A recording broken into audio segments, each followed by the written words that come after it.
જામનગર પાસે આવેલ સૈનિક સ્કૂલમાં બેન્ડ માસ્ટરની લંપટ લીલા સામે આવી છે। જામનગર જિલ્લામાં જોડિયા પંથકમાં બાલાછડી સ્કૂલ તેના અનુશાસન અને ભણતર માટે દેશભરમાં પ્રસિદ્ધ છે।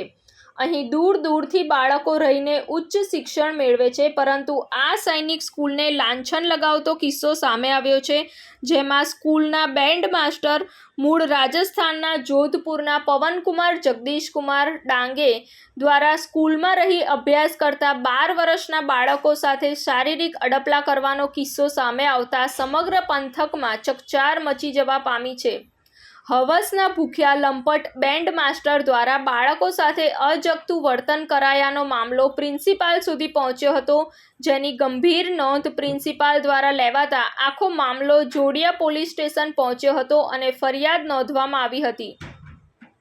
પોલીસે પણ વાતની ગંભીરતાથી જોતા જામનગર ગ્રામ્ય ડીવાયએસપી આર.બી. દેવધાએ જણાવ્યા મુજબ બાળકોના શારીરિક શોષણ મામલે વિવિધ કલમો સાથે પ્રિન્સિપાલની ફરિયાદ નોંધી ગુનો દાખલ કરી આ લંપટ શિક્ષકની ધરપકડ કરી છે, જેની આગળની તપાસ જોડિયા પીએસઆઈને સોંપવામાં આવી છે। Report Sanjeev Rajput, TV9 Gujarat, Jamnagar. જોતા રહો TV9 ગુજરાત, નિર્ભય, નિષ્પક્ષ, નિરંતર।